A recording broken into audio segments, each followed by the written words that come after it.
Muito bom dia a todos e a todas. Pessoal, na aula de hoje, se você tiver com o seu livro aí, é interessante que você abra, certo? Que a gente vai usar o livro de português. Se você não tiver, também vai ficar uma tela aqui com o livro, certo? Então, você pode acompanhar na minha tela aqui, certo? Ou então, você pode acompanhar no seu próprio livro, que é melhor, naturalmente, né? Você vai abrir o livro, deixa eu ver aqui qual é a página.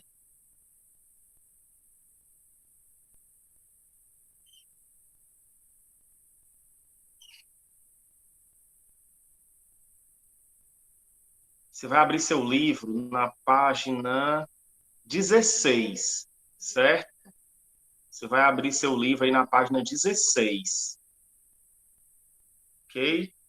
Nós vamos comentar aí, basicamente, esses textos que tem na página 16 e também esse texto que tem na página 18, 19, 20 e até o começo da página 21, certo? Mas, por enquanto, nós vamos lá para a página 16, ok?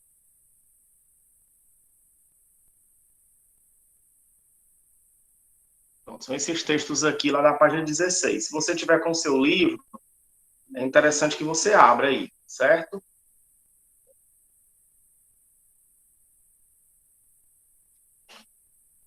E aí, pessoal, o áudio tá ok, tá? Acho que tá, né? Se não tivesse, alguém já teria dito. Mas respondam aí Sim, tá ok. pelos. Tá ok, né? Pronto, No meu tá ótimo. ótimo. Pronto, valeu. Pronto, eu imagino aí que quem tá com o livro já deve estar com o livro aberto, quem não tá, acompanha aí. Página 16, exatamente, página 16. Tem assim, foco no texto. Aí tem leia a seguir dois textos que integram a obra Eu. Aí tem o Deus Verme e Idealismo, certo? Tem essa caveirinha aqui, ó. Só para a gente retomar um pouquinho, nas aulas anteriores, na aula passada especificamente, né, nós começamos a falar sobre o pré-modernismo, né? Eu expliquei aqui o que seria o pré-modernismo. E eu comentei que se trata de uma fase de transição em que você tem as escolas literárias do século XIX, final do século XIX, que são o realismo, o naturalismo, o parnasianismo e o simbolismo, deixando de existir e dando lugar à escola literária do século XX, que é o modernismo, que no Brasil ela começa oficialmente, vamos chamar assim, em 1922, com a Semana de Arte Moderna, que é um evento que inaugura o modernismo no Brasil, porque é uma exposição que tem pintores, escultores, escritores, poetas, etc., expondo suas obras e dizendo assim, ó, no Brasil nós já temos modernismo, e mostrando que o Brasil já está no cenário modernista, né?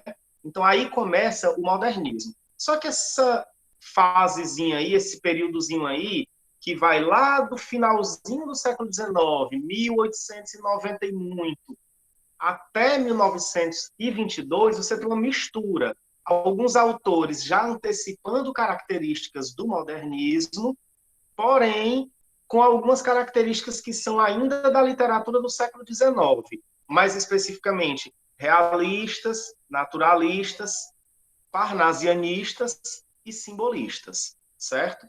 Então, esses autores são chamados de pré-modernos. E lá na aula passada, nós citamos como autores que são considerados pré-modernos Euclides da Cunha, Monteiro Lobato, Augusto dos Anjos e Lima Barreto, certo? O nosso livro, ele traz mais especificamente como destaque dois autores, que são Augusto dos Anjos e Lima Barreto, certo? É tanto que a atividade que tem aqui é uma atividade com texto desses dois autores. E por que esses dois autores são mais importantes? A gente pode dizer assim, né? Porque Lima Barreto é o autor que tem, entre esses todos, a obra maior, certo? Maior em número mesmo, né? Foi quem escreveu mais, foi quem, de fato, escreveu muita coisa e que mais tem, de fato, essa ideia do pré...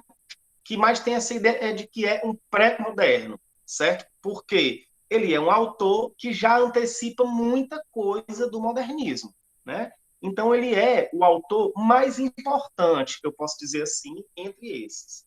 Augusto dos Anjos está aqui, muito provavelmente, porque ele é o único poeta, certo? Então, a poesia tem que ter o seu lugar aqui também como um autor que está antecipando as características do modernismo, certo? Euclides da Cunha é um autor também muito importante, porque a obra dele, Os Sertões, que nós comentamos na aula passada, é uma obra muito importante. O livro é muito importante. Porém, Euclides da Cunha é um autor que escreveu só Os Sertões, né? E depois não escreveu outra obra. Embora também Augusto dos Anjos, que é o poeta aqui, ele também só tenha escrito uma obra. Mas, de certa forma, é como se ele tivesse ficado, pelo menos eu imagino que foi o que o livro quis passar aqui, ele ficou na cota da poesia, certo? E aí pode ser que eu dizendo que Augusto dos Anjos ficou na cota da poesia, algumas pessoas considerem esse comentário como algo menor. E, na verdade, não é algo menor, certo? Augusto dos Anjos, opinião minha, que eu, inclusive, gosto muito, Augusto dos Anjos é o poeta mais original da língua portuguesa, certo? De poesia, na língua portuguesa eu exagerei, do Brasil, né? É o poeta mais original do Brasil. Você pode até ter outros poetas mais importantes, porém esses poetas mais importantes, eles talvez não sejam tão originais quanto Augusto dos Anjos. Vou só fazer um parêntese aqui e fazer um comentário burocrático que eu acho relevante. Eu já percebi que tem alguns alunos que conseguiram entrar hoje na aula com o e-mail da Seduc, certo? Perfeito, pessoal. O ideal é que todo mundo entre realmente com o e-mail da Seduc. Por quê? Você entra sem precisar pedir, né? Então você consegue entrar na aula. Eu costumo ficar com o computador aberto aqui, então o livro está no meu computador e a tela com vocês está no meu celular, certo? É tanto que às vezes, eu não sei se você percebe, mas às vezes eu fico falando e fico olhando para baixo, certo? Eu estou olhando para baixo porque eu estou olhando aqui para a tela do computador, que está aqui abaixo do celular, ó, certo? Eu estou olhando aqui para a tela do computador. Então, o livro está aqui no computador e vocês estão no celular. Então, eu consigo ver se alguém pedir para entrar. Só que tem professor que fica só com o computador. Ok, é melhor até, né? Fica só com o computador. Então, depois que o professor abre a tela, ele não consegue mais ver vocês. Então, ele não consegue mais ver quem é que está pedindo para entrar. Ele até escuta a notificação que tem alguém solicitando entrada, mas ele não vai ficar, vai aqui, volta para cá, porque aí ó, fica estranho, né? Vai aqui, volta para cá e fica, né? Então fica o negócio meio baldeado. Então, o ideal é que você sempre com o e-mail da Sedu. Eu estou dizendo isso em relação ao terceiro A, porque é a turma que eu acompanho mais de perto. O terceiro B não sou eu, né?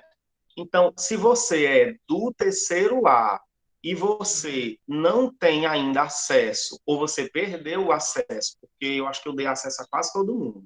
Se você não tem acesso ainda ao e-mail da Seduc, entre em contato comigo. Pois é, Eric, eu sabia que Eric ia comentar alguma coisa. Valeu, Eric. Eric, é um caso que foi o seguinte, Eric me pediu o acesso e eu disse, tá bom, Eric, peraí que eu mando já. E ele está esperando até hoje. Pois é, Eric, é assim, deixa eu lhe explicar. A primeira vez eu esqueci, realmente. A segunda vez é porque eu tive doente, e aí acabou que eu não consegui te mandar ainda, porque eu estava me recuperando. Mas assim que eu sair daqui da nossa aula de hoje, meu primeiro compromisso, antes de qualquer coisa, vai ser validar o seu e-mail e mandar a sua senha, certo? Mas os demais, eu estou vendo aqui que tem algumas pessoas do terceiro, Netinho, por exemplo, já mandei para ele, mas eu mando de novo, viu? Não se preocupe, não. Eu mando de novo. Então, quem não tiver ainda com acesso ou tiver perdido, não tem problema não. É só me dizer, ei, professor, não tenho acesso, que eu mando. E aí, pessoal, você que é do terceiro B, eu não me lembro, mas eu acho que quem acompanha o terceiro B é Deimson, se eu não me engano. Você pode pedir a ele também, certo? Sem problema, que ele faz. Ou então você pode pedir a Lucilda, ok? Que ela faz também, eu acho. Lucilda é mais gente para fazer, né? Então, acaba que se torna um pouco mais complicado. Mas aí você pode pedir a Davidson, que eu acho que ele sabe fazer também. Se ele não souber, ele pergunta a Lucilda e ela explica, que é muito fácil. Ok? Então, é só esse comentário, a gente volta aqui. Então, o nosso livro traz esses dois autores como destaque, Augusto dos Anjos e Lima Barreto. Nós vamos hoje aqui comentar, pessoal, esses dois textos que tem aqui, na verdade, três, dois poemas de Augusto dos Anjos e um texto que é um fragmento de um romance de Lima Barreto, certo? Os textos de Augusto dos Anjos, como são poemas, nós vamos ler integralmente e vamos comentar. O texto de Lima Barreto é um texto mais longo, nós não vamos ler, eu vou comentar o romance Triste Fim de Policarpo Quaresma, que é esse romance aqui. Eu vou só comentar o romance. E pois é, verdade, viu? Verdade, fisicamente, né? Samila está fazendo uma observação aqui que Augusto dos Anjos fisicamente se parece com Santos Dumont. Verdade, viu? Faz sentido mesmo. As imagens que eu tenho também de Santos Dumont são parecidas com Augusto dos Anjos. Então, o texto de Lima Barreto não vai ter como a gente comentar ou ler ele todo, que é um texto maior, não faria muito sentido, mas a gente vai comentar o romance. E a nossa próxima atividade, a atividade da próxima semana, lembrando que próxima semana nós não vamos ter aula síncrona aqui, certo? Nós vamos ter atividade no Google Sala de Aula e um link no grupo de WhatsApp, certo? Aí, por isso que é importante também o e-mail da Seduc, porque agora ninguém entra mais no Google Sala de Aula com outro e-mail, certo? Só com o e-mail da Seduc, né? Mas não se preocupe se você disser assim, vixe, eu não tenho ainda esse e-mail. Não se preocupe, porque os professores, a maioria, mandam também o link do formulário no grupo de WhatsApp. Mas é bom que você também seja proativo e consiga logo o seu e-mail da Seduc, tenha logo acesso a ele, certo? Porque tem um professor ou outro aí que ele não bota o link do formulário, ele bota só o link do Google Sala de Aula, certo? Então, e assim, não está errado não. Então, você tenha logo acesso a esse e-mail para você conseguir fazer as atividades, né? Então, na próxima semana, a gente vai ter só atividade, não vai ter essa aula síncrona. E a nossa atividade será com esses dois textos de Augusto dos Anjos aqui, certo? Não é essa atividade do livro, não, é outra atividade. Mas são esses dois textos de Augusto dos Anjos e também um trecho menor de Triste Fim de Policarpo Quaresma, que é esse mesmo texto aqui, só que uma versão menor. Deixa eu só ver aqui o que foi que alguém colocou no chat. Algum professor já postou atividade no Google Sala de Aula, porque no meu não aparece nada, como se não tivesse nada ainda. Pois é, Jaqueline, eu não sei, certo? Eu acho que sim, eu acho que os professores já postaram. Você só veja se você. Não, mas não tá. Eu ia dizer que você só vi se você não estava na turma do ano passado, certo? Porque se você estiver entrando com esse e-mail aqui, certo? Que eu estou vendo que o seu e-mail que está aqui é o e-mail da Sedu. Se você estiver entrando no Google Sala de Aula com esse e-mail aqui, você já consegue ver as atividades desse ano. Se você estiver entrando com um e-mail, com outro e-mail, que você, por exemplo, entrava ano passado, aí você não vai conseguir ver, você só vai conseguir ver pelo e-mail da Seduc, certo? Por quê? Porque todos os alunos estão agora nas salas de aula só com os e-mails da Seduc. Quem estava antes com outro e-mail foi excluído, certo? Foi excluído. E aí é possível até que você consiga ver do ano passado, mas desse ano você não consegue ver mais, certo? Pode ser isso. Então, vamos lá. Nossa atividade, então, será com esses dois textos aqui, certo? O primeiro texto é esse poema de Augusto dos Anjos chamado Deus Verbo. Antes de a gente ler o texto, vamos só falar um pouquinho sobre Augusto dos Anjos. Augusto dos Anjos, como eu estava dizendo, é um autor bastante original, é um poeta bastante original, certo? No Brasil, a gente não tem outro poeta que tenha se igualado em temática, se assemelhado em temática e em linguagem a Augusto dos Anjos. Por que que Augusto dos Anjos é considerado um autor pré-moderno, certo? Porque ele inovou muito na linguagem. A linguagem de Augusto dos Anjos é uma linguagem considerada como antipoética. O modernismo, pessoal, que a gente vai estudar lá na frente, ele traz um pouco disso, de querer dizer assim, ó, não existe esse negócio de a poesia tem que ser elevada, a poesia tem que utilizar essas palavras aqui, que são as palavras poéticas. Não existe isso. Tudo é poético. Qualquer coisa pode ser poética, desde que você coloque aquilo ali num contexto poético. Não existe isso. Por quê? Até hoje mesmo, quando a gente fala em poesia, geralmente o que vem à nossa cabeça é o romantismo. Então, o que é poesia? É um texto sentimental. É tanto que a poesia ela é chamada, até hoje, de texto lírico. O que é uma coisa lírica? Uma coisa lírica é algo que deixa transparecer os sentimentos, né? Deixa transparecer sentimentos. Então, a nossa visão até hoje sobre poesia é a visão de que poesia tem a ver com sentimento.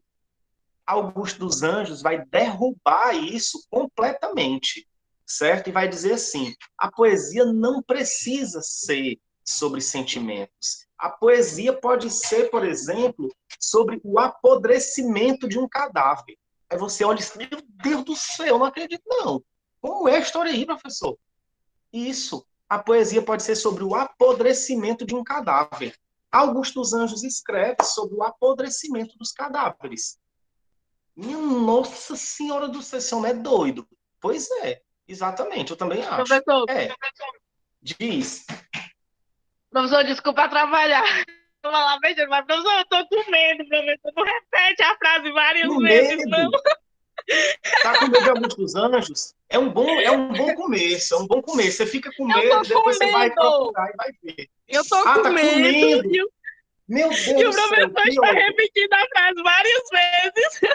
Ei, e sabe o que é que eu ia dizer? Eu já ia dizer isso. Eu disse, pessoal, Augusto dos Anjos não é uma pessoa para você ler na hora do almoço. Eu já ia dizer isso. Não é na hora do almoço, né? Mas numa hora dessa tem gente merendando aí, né? Com certeza. A pessoa aqui com seu pão, comendo pão, recheado com cadáver, desculpa, comendo pão, e aí. Não, desculpa, foi mal.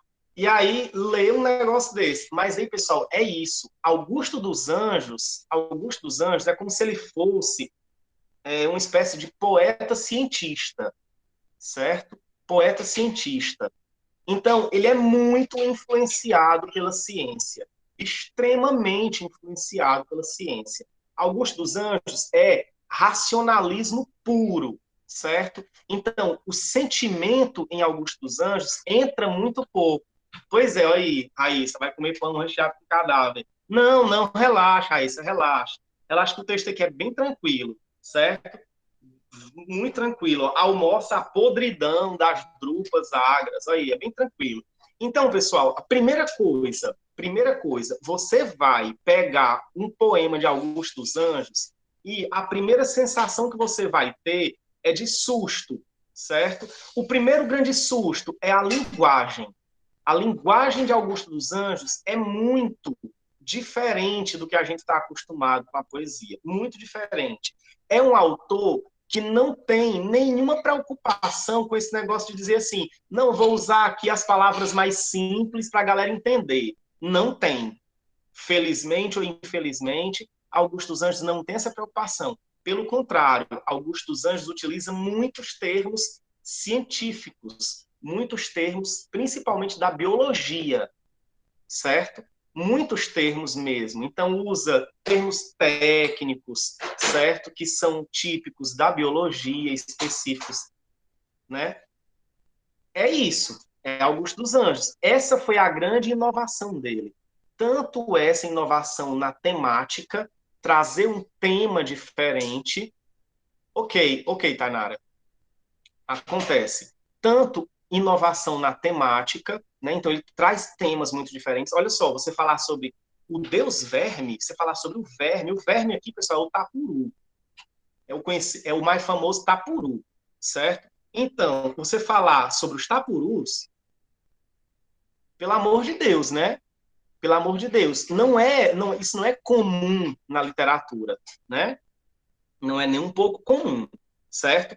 Você vai ver, olha só, esse texto aqui, coitado da Raíssa, ou coitado de quem tiver merendando uma hora dessa. Você vai ver o que Augusto dos Anjos pensa sobre os sentimentos quando a gente chegar no texto 2, certo? O texto 2 ele é um manifesto antirromântico.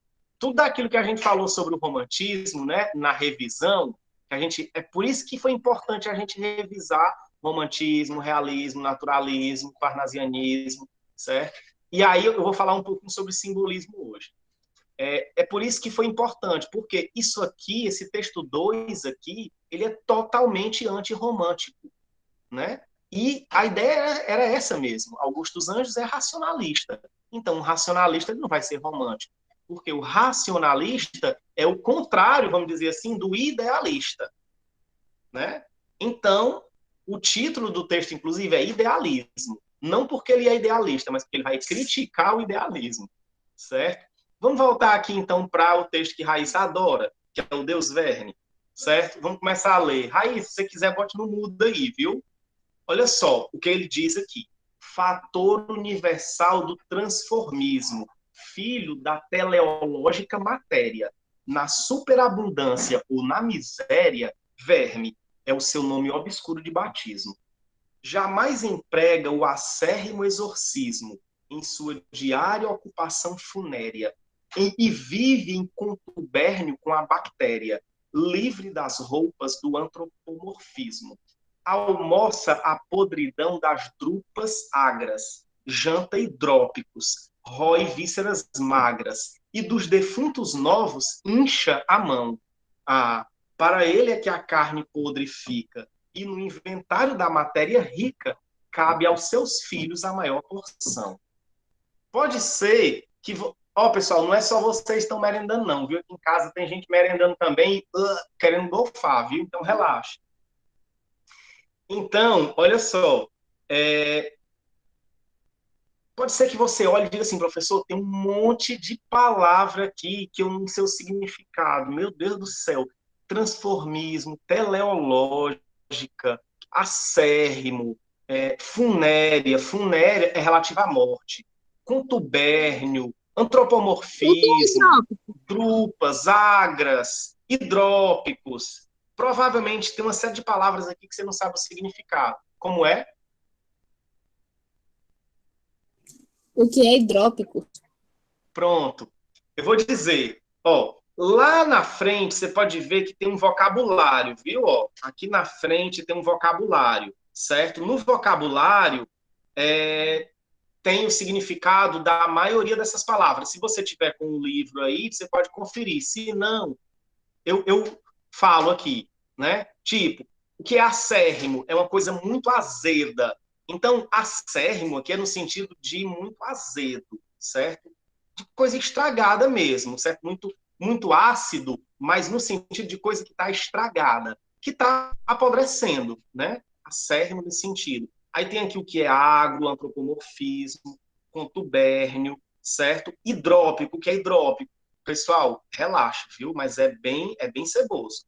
Hidrópico é relativo à hidropsia, ou seja, derramamento de líquido seroso em tecidos ou em cavidade do corpo, né? Hidrópico são líquidos internos do corpo, são hidrópicos, certo? É isso. Líquidos internos do corpo, né? Então, tem aqui o significado de todas essas palavras, com certeza que você não sabe o que é que significa, certo? Olha só, Augusto dos Anjos chama o verme de Deus. Ele diz o Deus verme, certo? Por que que o verme para Augusto dos Anjos seria como um Deus? Você pode ver que ele diz durante o texto que a vida, toda a vida, ela passa pelo verme. Tudo que é vida passa pelo verme. Por exemplo, se uma pessoa morre, ou seja, é uma vida, quem é que vai decompor aquilo ali? Os vermes. Se cai uma folha, se uma árvore cai, se um animal morre, tudo que apodrece, apodrece porque os vermes estão ali. Então, o verme é como se fosse uma forma de Deus, porque toda a vida que existe no planeta, vamos dizer assim, é um pouco exagerado, mas é mais ou menos isso, passa pelo verme. De alguma forma, passa pelo verme, porque é quem decompõe, ou é quem pelo menos ajuda a decompor tudo que a gente tem por aí de forma viva, né? Então, o verme, ele é biologicamente, inclusive, muito importante, porque você já pensou se não tivesse os vermes, como é que o negócio seria, né? Então, como é que e aí, verme aqui, a gente pode ampliar e não pegar o conceito só biológico, que eu confesso que eu nem sei exatamente o que é um conceito biológico de verme, mas vamos pegar aqui tudo aquilo que está relacionado com a decomposição de matéria orgânica. Tudo aquilo que está relacionado com a decomposição de matéria orgânica é extremamente importante para o funcionamento da vida. Porque você já pensou a gente morrer e não decompor? Como é que seria? Seria uma pequena tragédia, né? Uma pessoa, duas, três, quatro, vá lá. Mas você já pensou o mundo todo, tudo, todas as formas de vida morrendo e não se decompondo? Né? Já pensou aí? Seria meio complicado, né? Então, o verme, segundo Augusto dos Anjos, ele chama de fator universal do transformismo. Ou seja, é aquele que tudo transforma, que tudo modifica. É o que faz com que a gente, como diz a Bíblia, volte a ser pó. O que faz com que a gente volte a ser pó são os vermes. A gente morre e a putrefação aqui acontece, a decomposição acontece e a gente volta a ser pó. Uma hora dessa, já tem 4 pessoas que têm vomitado em casa, mas é isso mesmo, pessoal, não tem problema não. Deixa eu tomar aqui um Mais pouquinho tranquilo, né, professor? dessa água. Como é, Raíssa? Mais tranquilo, né? Nada não. Tranquilo, não tem nada Já, eu não. já. Eu vou só tomar aqui um gole de vômito, desculpa, de água. Ai, professor, Pois é. Então, pessoal, isso é Augusto dos Anjos. Isso é Augusto dos Anjos. Eu confesso para vocês, pessoal, que eu conheci Augusto dos Anjos lá no meu ensino médio também, assim como vocês. Só que eu conheci um pouco antes. Tinha um colega que fazia ensino médio junto comigo, que no primeiro ano a gente gostava de literatura e tudo. E no primeiro ano ele perguntou para mim, Aristóteles, você já ouviu falar em Augusto dos Anjos? E eu disse, não, nunca ouvi falar, não. Cara, você precisa conhecer Augusto dos Anjos. Ele me mostrou um livro, tipo assim, um livro desses livros de ensino médio, sabe? Que tinha um poema de Augusto dos Anjos chamado Psicologia de um Vencido. Que até hoje eu sei esse texto decorado, inclusive. E aí, quando eu li aquilo, eu disse, cara, que me desculpa o palavrão, que putaria isso aqui, viu? Que coisa louca, que indivíduo diferente. Me chamou a atenção porque era muito diferente de tudo aquilo que eu já tinha visto. Porque é de fato muito diferente. Aí, naquele momento, até hoje eu tenho o livro de Augusto dos Anjos, porque Augusto dos Anjos é um poeta muito fácil de ler.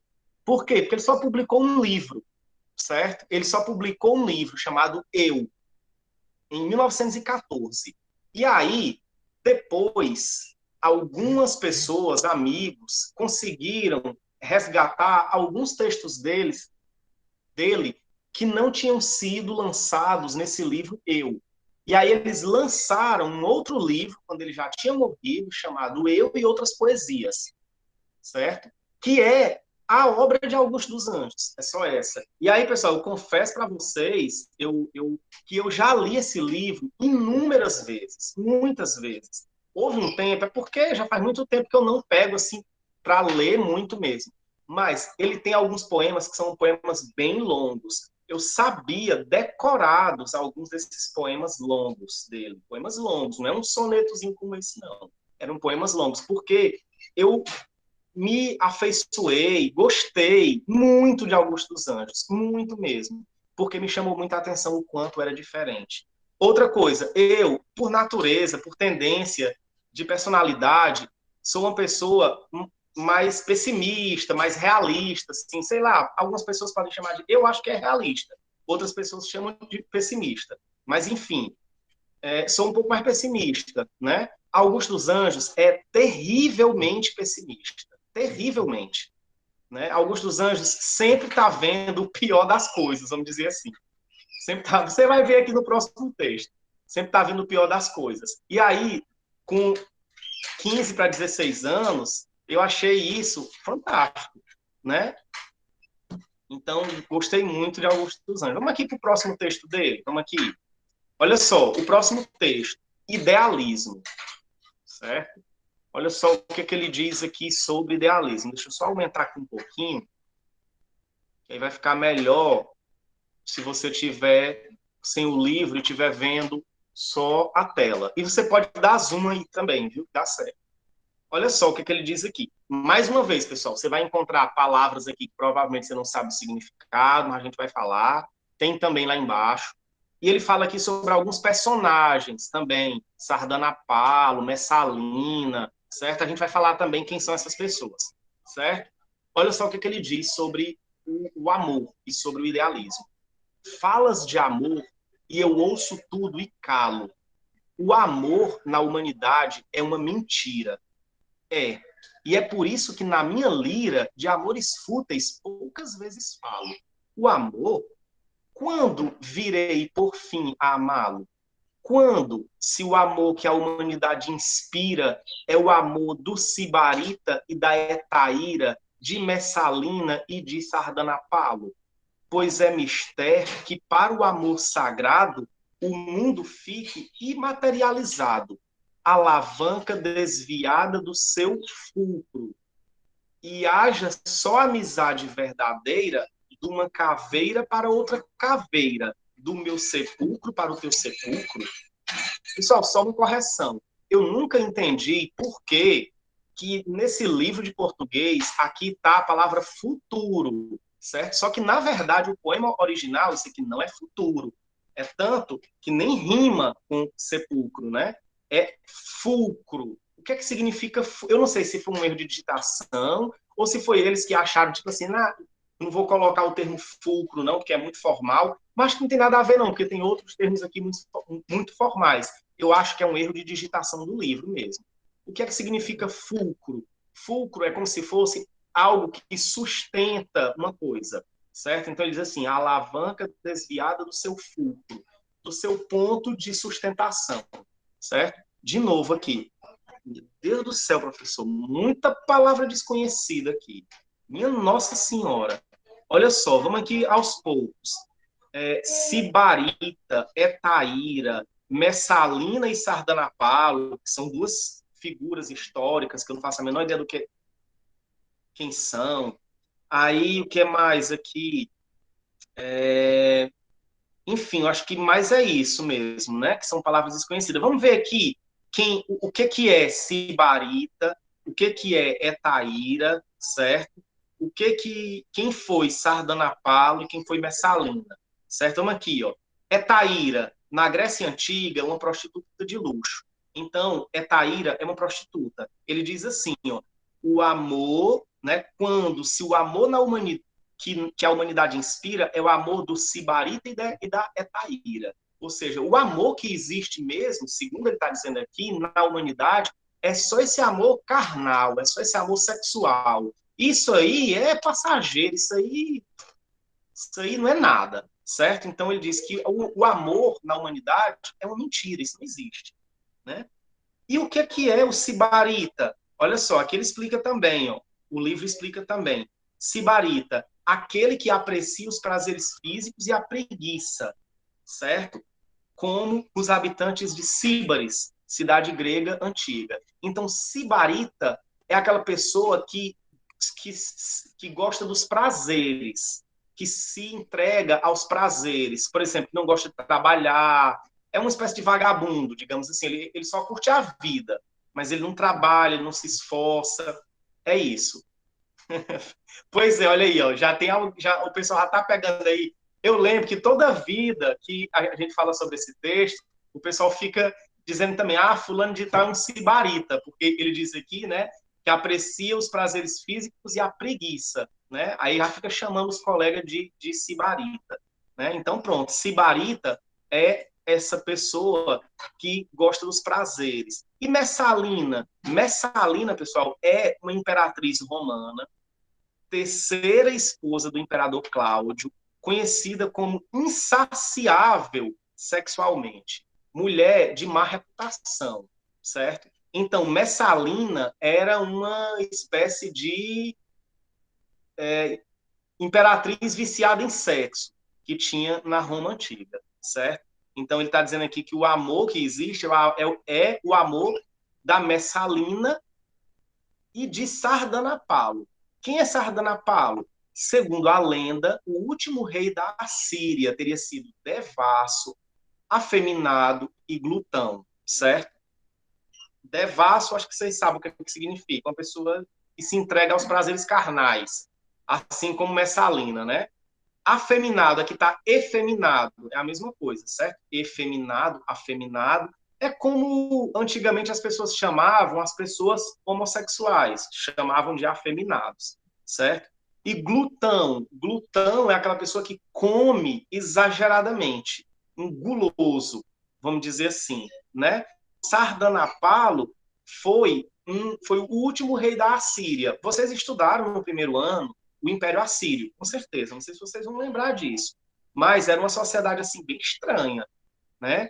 Assim, extremamente violenta e tal, sabe? E Sardanapalo estava aí nesse contexto. Então era um cara assim meio sádico, sabe? Meio que gostava das coisas meio bizarras, gostava de coisas meio bizarras. Na verdade, os assírios, de um modo geral, eles eram assim meio bizarros nesse sentido, né? Você está falando uma besteira aqui. Aí eu gravando aqui, vou postar no YouTube. Aí depois vem um professor de história, olha e diz assim: esse professor está falando merda aí sobre os assírios. Mas eu acho que eu não estou falando muita merda, não, estou falando só pouca, certo? Então, olha só, o que é o. Esse texto, a gente pode dizer que Augusto dos Anjos resume o sentido dele nisso aqui, ó. O amor da humanidade é uma mentira. Não existe isso. O amor na humanidade é interesse. Ou é um interesse sexual, ou é um interesse financeiro, né? Mas é um interesse. Sentimento de amor não existe. É por isso que ele está utilizando como título desse texto idealismo, para dizer assim, ó, isso não existe, isso é um idealismo. Isso pode até existir no mundo das ideias, mas no mundo concreto, usando, né, aquele termo de Platão, no mundo concreto isso não existe. Isso existe como uma idealização, como a gente pensar que isso pode existir, mas não como uma verdade. Pois é. Deixa eu ver aqui tudo que a pessoa disse, eu dizendo que eu não estou falando muita merda não, só pouca. Pois, exato, mas acontece, é isso mesmo. Acontece. É porque, pessoal, eu tenho que falar algumas coisas sobre história, às vezes. E eu gosto de história, certo? Mas eu não sou professor de história. Então, às vezes, eu tenho um receio de falar alguma coisa que seja alguma impropriedade, sabe? Eu, às vezes, até pergunto. Eu falo as coisas, ou então, antes de eu falar, eu pergunto ao professor de história. Eu digo, se eu disser isso assim, assim, assim, eu não estou falando muita besteira, não. Eu não é isso mesmo, o caminho é esse mesmo. Aí eu sigo. Por quê? Eu sou professor de história, né? Eu estou falando aqui de literatura, mas aí eu contextualizo do ponto de vista da história. Agora vamos lá para o Lima Barreto, certo? Lima Barreto, pessoal, é bem diferente de Augusto dos Anjos. Lima Barreto é o cara dos problemas sociais. Ele vai falar dos problemas sociais no Brasil. Você pode ver aqui, ó, nessa imagenzinha que tem aqui, ao lado, é uma foto ao lado embaixo, é uma foto de Lima Barreto, certo? Lima Barreto era negro, certo? E, assim, foi um dos primeiros escritores negros do Brasil. Inclusive, um escritor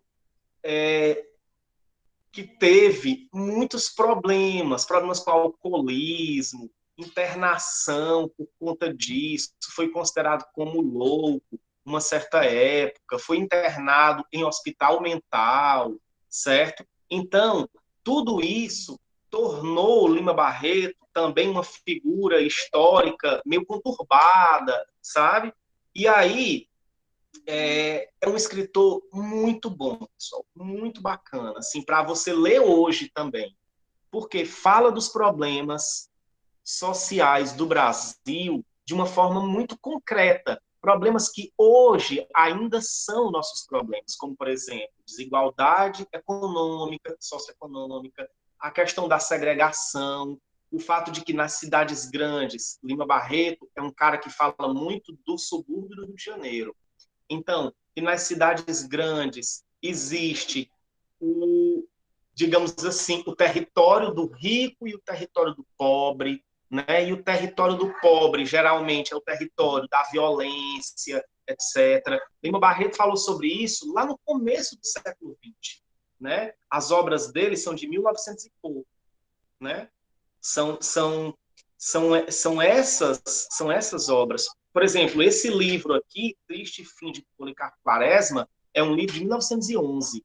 Né? Então, é um Brasil que está se construindo realmente da forma mais parecida com o que a gente vê hoje, e esses problemas persistem até hoje. É engraçado, né? Esses problemas estão aí até hoje. E Lima Barreto denunciou todos esses problemas.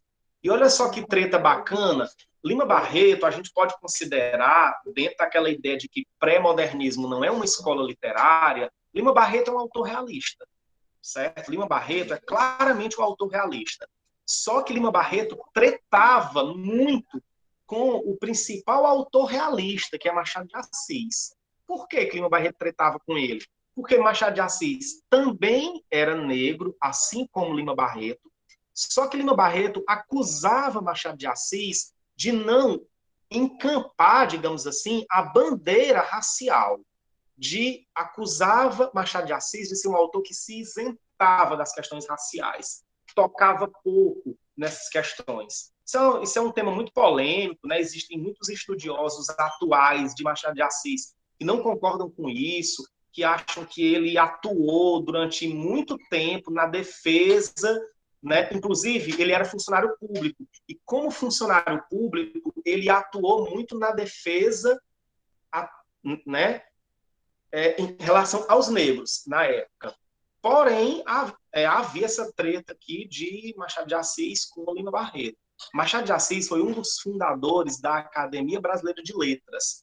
E Lima Barreto achava que a Academia Brasileira de Letras é uma instituição elitista, muito elitista. E Machado de Assis não deveria se juntar com essa galera porque ele era uma pessoa vinda de baixo. Ele era também um negro, né, descendente de escravo e tudo mais. Então, ele não deveria se juntar com essa galera. Lima Barreto era mais revolts, digamos assim, era um indivíduo mais rebelde, sabe, assim, e de uma rebeldia muito bacana, assim, a obra de Lima Barreto é uma obra muito legal mesmo, né? Esse livro aqui, que a gente vai ter só 5 minutos para a gente comentar sobre ele, Triste Fim de Policarpo Quaresma, certo? Eu não vou ler o texto, que é um texto longo, não vai ter como a gente ler, mas eu vou comentar um pouquinho aqui sobre a obra. O próprio título, pessoal, é bacana, porque ele já dá um spoiler muito grande, né? Triste Fim de Policarpo Quaresma. Você já vê que a história aí não acaba bem. Esse livro é uma sátira, é uma grande ironia, certo? Lima Barreto é extremamente irônico, ele escreve muitos textos irônicos, né? Ele tem umas crônicas assim muito irônicas. E aí, nesse romance, ele constrói um personagem chamado Policarpo Quaresma. Quem é Policarpo Quaresma? E aí, pessoal, me desculpe a sinceridade, mas eu vou ter que fazer uma relação entre Policarpo Quaresma e Bolsonaro. Vocês me perdoem aí, quem gosta de Bolsonaro, mas eu vou ter que fazer essa comparação, porque ela é inevitável, certo? Ano passado, quando eu comecei a falar sobre Policarpo Quaresma, os alunos ficaram dizendo, professor, parece Bolsonaro, né? Pois é, né? Eu não posso fazer nada. Se Lima Barreto escreveu um personagem que parece Bolsonaro, né? Olha só, quem é Policarpo Quaresma? Policarpo Quaresma é um militar de baixa patente, certo? Ou, no caso Bolsonaro é de média patente, né? Policarpo Quaresma é um Bolsonaro, quer dizer, ó, é um militar de baixa patente que se torna depois funcionário público de uma repartição e ele tem mania de grandeza, sabe? É um indivíduo que existe um termo chamado megalomaníaco. Ele é megalomaníaco, ele tem mania de grandeza, certo? E aí ele acha que vai mudar o Brasil, que vai mudar a sociedade. Só que quando você vê as ideias dele, são ideias extremamente furadas. São coisas que não se sustentam em pé. São coisas que, se você mudar, no final das contas, não muda absolutamente nada do país. Vou dar um exemplo. Policarpo Quaresma dizia que o maior problema do Brasil eram as formigas de roça. A formiga de roça, que é chamada de saúva, certo? As saúvas eram o maior problema do Brasil. Por quê? O Brasil sempre foi um país com uma agricultura muito forte, né? E aí as formigas de roça iam lá e destruíam as plantações. Aí o que é que Policarpo Quaresma dizia? O maior problema do Brasil são as saúvas, né? Ele até dizia assim, se você... como é que ele dizia? Tem que salvar o Brasil das saúvas, alguma coisa assim. Tinha um trocadilhozinho desse. Tipo, Deus acima de tudo, Brasil acima de... Ou, Brasil acima de tudo, Deus acima de todos, né? Então, ele tinha um trocadilhozinho em relação às saúvas, né? Que tinha que salvar o Brasil das saúvas. Além disso, Policarpo Quaresma era extremamente nacionalista, né? Então era um defensor, era um grande defensor da pátria. E aí, como grande defensor da pátria, Policarpo Quaresma dizia que a língua oficial do Brasil não deveria ser o português, porque o português era a língua dos portugueses. Deveria ser a língua oficial do Brasil o Tupi-Guarani. E aí, Policarpo Quaresma construiu uma série de propostas para mudar o Brasil, certo? E Policarpo Quaresma também era um grande defensor do presidente. O presidente, na época, era o Marechal Floriano Peixoto, na época em que a história se passa aqui. Era o Marechal Floriano Peixoto, que, se não me falha a memória, é o segundo presidente da República, né? Depois que é República, né? Então, ele era um grande fã do presidente Floriano Peixoto, apaixonado pelo presidente Floriano Peixoto. E aí ele disse assim, ó, eu vou mandar essas minhas propostas para o presidente, porque eu tenho absoluta certeza que o presidente vai adorar essas propostas. Ele vai amar isso aqui. Ele vai colocar isso em prática e o nosso país vai crescer muito. O que é que acontece? Chega um determinado momento em que Policarpo Quaresma acaba se tornando uma figura conhecida. E ele manda, de fato, as propostas para Floriano Peixoto. Para a decepção dele, o que acontece? O presidente detesta essas propostas e, pelo contrário, acha que Policarpo Quaresma é um traidor da pátria. E aí, colega, triste fim de Policarpo Quaresma. Acho que não precisa nem dizer o que é que o presidente mandou fazer com Policarpo Quaresma, né? Triste fim de Policarpo Quaresma. Inclusive, muito parecido com as posturas daquela outra figura que eu falei, né? Também, que se acha, mesmo que seja um apoiador dele, se ele acha que a pessoa, de alguma forma, está ali atrapalhando, triste fim de Sérgio Moro, triste fim de não sei quem mais, triste, e aí por aí vai, né? Triste fim de um bocado de gente, né? Vira inimigo. Então, Policarpo Quaresma, que era o grande amigo do, né? Que era o grande amigo, o grande apoiador do presidente, acaba virando um bode expiatório, né? Triste fim de nós também, né, Jaqueline? Pois é, exatamente. Pessoal, eu vou colocar no chat agora a frequência, certo? Se alguém tiver alguma dúvida aí, a gente já está passando 1 minuto já, Mas se preocupe não, que a aula só começa 9 horas, a outra aula, certo? Então a gente tem 10 minutos de intervalo aí, ok? Então, eu vou mandar aqui a frequência no chat, certo? E aí, você pode ir respondendo a frequência e, à medida que for respondendo, vocês podem ir saindo. Se tiverem alguma dúvida aí também, pode ficar à vontade, viu, pessoal? Pode perguntar. Não, Samila, não é. É um pouco depois, certo? Samila quer saber se isso era na época da escravidão. Não é, certo? Já é no século XX, comecinho do século XX, certo? Então, a escravidão já tinha passado. A escravidão acabou em 1888. Lima Barreto viveu no começo do século XX, certo? 1900 e pouco. E a história de Triste Fim de Policarpo Quaresma, a história do romance, ela se passa no final do século XIX, 1890 e tanto. Mas já não tinha mais escravidão.